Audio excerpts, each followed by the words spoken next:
Hello students, today we will read SST Part 1 History Chapter 7 The Period of Revolt and Revolutions. So students, आज हम history में chapter 7 विरोध और विद्रोह का समय पढ़ेंगे. So listen carefully and look at this video. In the previous chapter, we learned how Akbar established a large empire and ruled for 50 years. पिछले पाठ में आपने पढ़ा कि बादशाह अकबर ने 50 सालों तक शासन करके एक विशाल साम्राज्य की स्थापना की. देन उसके बाद क्या हुआ? Akbar son Jahangir succeeded him to the throne and the ruled from 1606 to 1627. Jahangir was followed by his son Shahjahan, who ruled from 1626 to 1658. The Red Fort and Jama Masjid at the Delhi and the famous Taj Mahal at Agra were constructed during Shahjahan's reign. Then Akbar के बाद उसका बेटा जहांगीर सन 1606 में बादशाह बना और 1627 तक उसने शासन किया. और उसके बाद जहांगीर का बेटा शाहजहां 1627 से 1658 तक बादशाह रहा. तो शाहजहां के काल में दिल्ली का जो लाल किला, जामा मस्जिद और आगरा में प्रसिद्ध ताजमहल का निर्माण हुआ था. तो स्टूडेंट्स, अब इसके बाद क्या हुआ? शाहजहां के बाद उसका बेटा, उसके कितने बेटे थे? 4 बेटे थे. 4 बेटों में कौन राजा बना? आप जानना चाहेंगे कि इसके बाद क्या हुआ और कैसे विरोध हुआ. सन 1657 में emperor Shahjahan fell ill in 1657 and his 4 sons Dara Shikoh, Aurangzeb, Shah Shuja and Murad Basa began fighting among themselves to ascend the throne. सन 1657 में बादशाह शाहजहां क्या हो गया? बीमार पड़ गया और उसके जो चारों बेटे दारा शिकोह, औरंगजेब, शाह शुजा और मुराद बादशाह बनने के लिए आपस में युद्ध करने लगे. इस युद्ध में औरंगजेब ने अपने सभी भाइयों को पराजित कर दिया और वह सन 1658 में दिल्ली का बादशाह बन गया. उसने अपने पिता शाहजहां को कैद कर लिया और कैद में ही 8 वर्षों बाद शाहजहां की मृत्यु हो गई. औरंगजेब के शासनकाल में मुगल साम्राज्य का सबसे अधिक विस्तार हुआ था. उसे कई समस्याओं का सामना भी करना पड़ा. छत्तीसगढ़ में प्राचीन शासन पद्धति ही प्रचलित थी, क्योंकि यहाँ पर किसी मुगल सूबेदार के शासन करने का उल्लेख नहीं मिलता है. सो स्टूडेंट, इस प्रकार उसका विरोध हुआ. अपने ही भाइयों में वो युद्ध करने लगा और सभी को पराजित करके वह बादशाह बना था. देन बादशाह बनने के बाद में भी उसके जो सामने में बहुत सारी ऐसे समस्याएं थी जिसका उसे सामना करना पड़ा. और जो है उसके समय में ऐसे कौन कौन से विद्रोह हुए औरंगजेब के काल में. Let's do start. Let's see. Revolt of peasant and जमींदार, किसानों और जमींदारों का विद्रोह. तो शाहजहां और औरंगजेब के समय में मुगल साम्राज्य के किसानों की हालत काफी बिगड़ने लगी थी. पूरे साम्राज्य का आर्थिक भार उन्हीं पर पड़ रहा था. सेना का खर्च, लाल किला व ताजमहल जैसी इमारतों के निर्माण का खर्च भी काफी बढ़ गया था. इसका नतीजा यह हुआ कि किसानों पर लगान का बोझ लगातार बढ़ता गया. अकबर के समय किसानों से सरकारी लगान के अलावा गांव के जमींदार, मुखिया, पटवारी आदि भी किसानों से वसूली करते थे. जब लगान ज्यादा हो जाता था तब किसान या तो गांव छोड़कर चले जाते थे या फिर मिलकर शासन के खिलाफ विद्रोह कर देते थे. औरंगजेब के समय के कई विद्रोह हुए जिनमें किसानों की सक्रिय भूमिका थी. जैसे मथुरा के पास के जाट किसानों का विद्रोह हुआ, अलवर के मेवाती लोगों का विद्रोह हुआ, पंजाब के सतनाम पंथी व सिखों का विद्रोह हुआ, बुंदेलखंड के बुंदेलों का विद्रोह, अफगानिस्तान के रोशनियाओं का विद्रोह. इनमें से आमतौर पर स्थानीय जमींदारों ने किसानों का साथ दिया और जमींदार चाहते थे कि वे स्वतंत्र राजा बने. किसानों व जमींदारों के इन विद्रोहों ने मुगल साम्राज्य की जड़ें हिलाकर रख दी थी. So students, who were the people who took a share of the produce of the prison? कौन कौन लोग किसानों के उत्पादन का हिस्सा लेते थे? क्या बता सकते हैं? How were the Jahangir's effect when peasants left the village and migrated to other places. अगर किसान गांव छोड़कर चले जाते तो जागीरदारों पर क्या असर पड़ता? Let's see. अब हम देखेंगे शॉर्टेज ऑफ जागीर्स. जागीरों की कमी क्यों होने लगी उस समय? The number of administration officials kept increasing during the Mughal period, but there were not enough jagirs to distribute among all of them. This led to desertifications and among the Jahangir, they faced other problem as well. The only way they could solve their problems was to encourage farming and increase the productivity of their jagirs, but they were not interested in improving the land because they faced regular transfer and lived in constant fear of having their jagirs. So students, जब मुगल शासन में अधिकारियों की संख्या बढ़ती जा रही थी तब सभी अमीरों के लिए पर्याप्त जागीरें नहीं होती थी. जागीरों की कमी के कारण जागीरदारों में असंतोष और अनुशासनहीनता बढ़ने लगी. जागीरदारों के सामने आय संकट का भी दबाव था. इस समस्या से बचने के लिए जागीरों के अंदर ही खेती को बढ़ावा दिया जा सकता था ताकि जागीरदारों की आय बढ़ सके, परंतु जागीरदारों की इस काम में रुचि नहीं थी क्योंकि जागीरदारों का तबादला होता रहता था एवं उन्हें हमेशा जागीर के छीने जाने का डर भी बना रहता था. So, do you know why was there shortage of jagirs during Aurangzeb's time? And how did storage of jagirs affect the amirs? Why were these jagirdars not keen of encouraging farming and improving their land? Aurangzeb के समय में जागीरों की कमी क्यों पड़ी होगी? And जागीरों की कमी का अमीरों पर क्या असर पड़ा? एंड जागीरदार अपनी जागीर में खेती को क्यों नहीं बढ़ावा देना चाहते थे? Let's see. अब हम देखते हैं next. Aurangzeb tries to expand his empire. साम्राज्य बढ़ाने की कोशिश. औरंगजेब ने अपने साम्राज्य को कैसे बढ़ाया? There was one way in which Aurangzeb could solve the problem of storage of jagirs by annexing neighboring kingdom and expanding his empire. Aurangzeb के सामने जागीर की कमी से निपटने का एक और रास्ता था. उसके समय में जागीरों की कमी हो गई थी, है ना? वह था अपने राज्य को बढ़ाना और दूसरे राज्य को अपने राज्य में मिला लेना. उसने अपने राज्य को कैसे बढ़ाया कि अपने राज्य को बढ़ाने के लिए दूसरे राज्य को अपने राज्य में मिला लिया. कैसे? मुगल साम्राज्य के पूर्व में अहोम राज्य था जो कि वर्तमान असम राज्य में है. औरंगजेब के अमीर मीर जुमला ने अहोम राजा को हरा दिया और उसे मुगल साम्राज्य में मिला लिया. लेकिन मीर जुमला के मरने के बाद असम मुगलों के हाथ से निकल गया. मुगल साम्राज्य के दक्षिण में दो महत्वपूर्ण राज्य बीजापुर और गोलकुंडा थे. औरंगजेब ने सन 1687 तक इन दोनों राज्यों को पराजित कर अपने साम्राज्य में मिला लिया. औरंगजेब जीत तो गया था लेकिन उसे जल्दी ही पता लग गया कि बीजापुर तथा गोलकुंडा को जीतने से उसकी कठिनाइयां बढ़ गई है. यह औरंगजेब के जीवन का आखिरी और सबसे कठिन समय था. उसे इन जीते हुए राज्यों के अधिकारियों को अपने पक्ष में करने के लिए जागीरें भी देनी पड़ी थी, परंतु इस समय राज्यों से जितनी लगान मींस टैक्स से आमदनी होती थी उतनी ही वहां के अमीरों पर भी खर्च हो जाता था. इस तरह इस विजय से कुछ खास फायदा उसे नहीं हुआ और पुराने अधिकारियों के लिए जागीरों की भी कमी बनी रही. मीन्स उन्हें वेतन देना और उनका खर्चा उठाना, है ना, ये सब क्या है औरंगजेब के समय में बहुत ही कठिनाइयों का दिन था.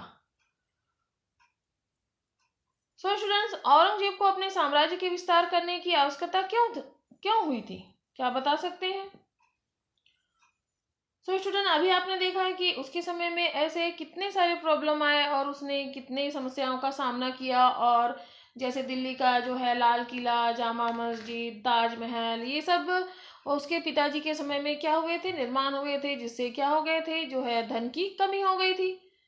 इस प्रॉब्लम का जो है उसने हल निकाला, है ना, और कैसे अपने राज्य का विस्तार किया, जैसे दूसरे राज्यों को अपने राज्य में मिला लिया, वहाँ के राजा बादशाहों को हरा कर पराजित कर उसे क्या कर लिया, उनके साम्राज्य को अपने साम्राज्य में मिलाते गया, है ना। लेकिन कभी तो समस्याएं बढ़ जाती थी और कभी उसे कुछ ऐसा फायदा ही नहीं होता था। सो अब क्या हुआ, let's see revolt of Jodhpur and Mewar. अब देखते हैं कि उसने और कौन सी तरकीब लगाई अपने साम्राज्य को बढ़ाने की। जोधपुर व मेवाड़ का विद्रोह क्यों हुआ? सो when Maharaja Jaswant Singh of Jodhpur died, Aurangzeb did not want his son to accept the throne, but the Rathod dynasty restricted his move to appoint another successor. They revolted against him, gaining the support of the Rana of Mewar Udaipur in their struggle. Aurangzeb's son, unhappy with his father's decisions, also joined the Rajputs in opposing the emperor. Although the Rajputs were eventually defeated, they put up long and thought fight. Jodhpur के जो महाराजा जसवंत सिंह के बाद औरंगजेब उसके बेटे की जगह किसी और को वहां का राजा नियुक्त करना चाहता था, लेकिन राठौर वंश के राजपूतों को यह स्वीकार नहीं था। तब उन्होंने औरंगजेब के खिलाफ विद्रोह कर दिया, जिसमें उसे मेवाड़ मीन्स उदयपुर, है ना, उदयपुर में जो मेवाड़ आता है, उनके जो वहाँ का जो राणा का भी उन्हें सहयोग मिला। यहाँ तक कि औरंगजेब के निर्णयों से नाखुश होकर उसके बेटे ने भी इन राजपूतों का साथ दिया। इसके बाद जो युद्ध हुआ उसमें राजपूतों की हार तो हुई, मगर वे लंबे समय तक लड़ते रहे। सो यहाँ का विद्रोह किस कारण हुआ? Is this clear?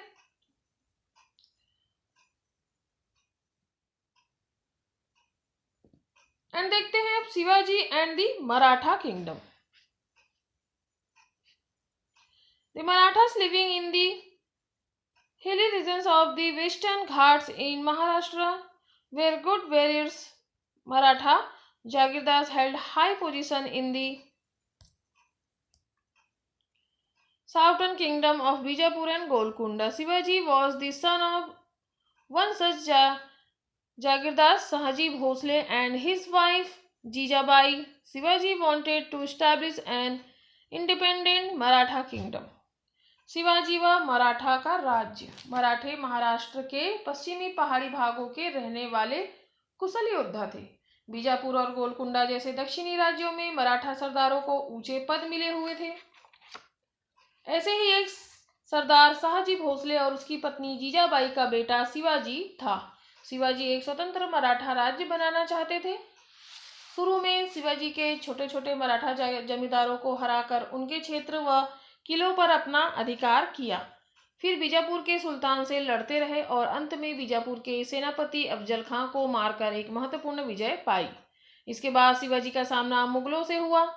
शिवाजी ने मुगल सेनापति को भी हराकर अपमानित किया। फिर उसने मुगल साम्राज्य के सबसे महत्वपूर्ण व्यापार केंद्र सूरत पर कब्जा कर लिया। औरंगजेब ने शिवाजी को काबू में लाने के लिए राजा जय सिंह को भेजा। जय सिंह ने शिवाजी को मुगलों की अधीनता स्वीकार करने व आगरा जाकर बादशाह के सामने प्रस्तुत होने पर राजी किया। दरबार में शिवाजी के स्वतंत्र व्यवहार से नाराज होकर औरंगजेब ने उसे बंदी बना लिया, लेकिन शिवाजी अपनी बुद्धिमत्ता से बाहर निकलने में सफल हुए और वापस महाराष्ट्र पहुंच गए।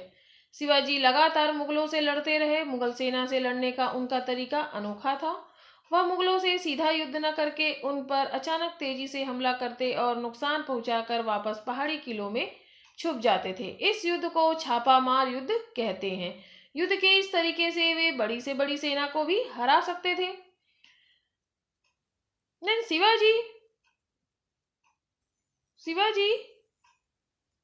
1674 में क्या हुआ? शिवाजी ने सन 1674 ईस्वी में खुद को स्वतंत्र राजा घोषित कर छत्रपति की उपाधि धारण कर दी। शिवाजी ने सुदूर दक्षिण में तमिलनाडु तक अपना राज्य फैलाया और सन 1680 में शिवाजी का देहांत हो गया, मगर मराठा राज्य और औरंगजेब के बीच संघर्ष जारी रहा। सो स्टूडेंट्स, देखा आपने शिवाजी और जो है मुगलों के बीच कैसे जो है युद्ध हुआ और किस प्रकार से वो युद्ध में जीतते थे, और उस युद्ध को क्या कहते थे, छापामार युद्ध। एंड देखते हैं अब औरंगजेब के समय में धार्मिक नीति कैसी थी। औरंगजेब रिलीजियस पॉलिसीज, उसकी पॉलिसी कैसी थी, धार्मिक नीति। Aurangzeb was an orthodox Muslim who wanted to implement Muslim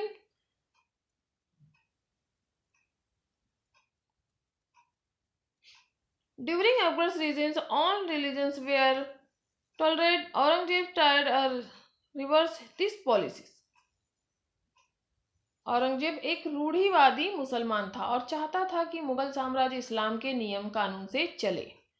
Akbar ने मुगल साम्राज्य को एक मिला जुला स्वरूप दिया था। अकबर के समय में क्या हुआ था कि अकबर ने, आपने पढ़ा होगा पिछले पार्ट में कि अकबर जो है सभी धर्मों को मान्यता देते थे, जिसमें सभी धर्मों का आदर होता था, लेकिन औरंगजेब ने इस नीति को स्वीकार नहीं किया। सबसे पहले उसने दरबार में गैर इस्लामी परंपराओं को बंद करवा दिया। उसने संगीत, चित्रकला, दूसरे धर्मों के त्योहारों को भी मनाना बंद करवा दिया। फिर कुछ सालों बाद उसने कई ऐसे कदम उठाए जिससे दूसरे धर्म के लोगों को चोट पहुंची। औरंगजेब ने हिंदुओं पर जजिया कर फिर से लागू कर दिया। उसने कई प्रसिद्ध मंदिरों को तोड़ने का भी आदेश दिया। औरंगजेब के समय किसानों, जमींदारों का विद्रोह तीव्र हो गया और मनसबदारों को देने के लिए जागीरों की कमी हो गई।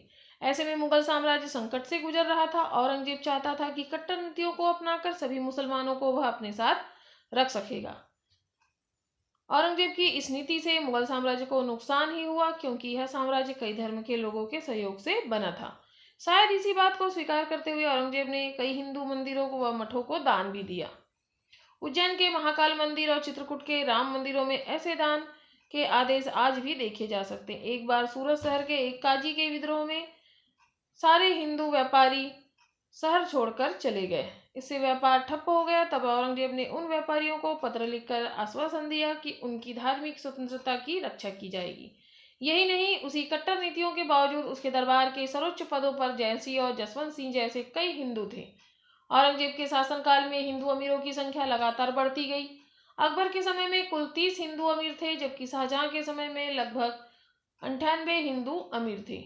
लेकिन औरंगजेब के समय हिंदू अमीरों की संख्या बढ़कर 182 हो गई थी। इसमें ज्यादातर राजपूत व मराठा ही थे। सो स्टूडेंट्स, आपने देखा कि औरंगजेब ने किस प्रकार से अपनी धार्मिक नीति को अपनाया था। जो चीज अकबर बादशाह ने जो चालू करवाया था उसे वो उसने क्या करवा दिया, बंद करवा दिया, जजिया कर लगा दिया और धर्मों को भी मानना बंद करवा दिया, हिंदू धर्म को भी मानना। लेकिन उससे क्या हो रहा था, उसे नुकसान हो रहा था। यही इसी चीज को देखकर क्या किया उसने, औरंगजेब ने फिर से अपनी जो है नीति फिर से बदल दी और फिर हिंदू मंदिरों को दान देना और हिंदू लोगों को ऊंचे पद देना, ये सब फिर से उसने लागू किया। और उसके समय में जो है औरंगजेब के समय में हिंदू लोगों की जो संख्या 182 हो गई थी, जैसे कि हमने अभी आपको बताया है ना, ज्यादातर राजपूत और मराठा ही थे। उसने इस नीति को फिर से अपनाया। लेकिन इन सभी बातों से पता चलता है कि औरंगजेब ने साम्राज्य के हित में कई अलग अलग नीतियां अपनाई थी।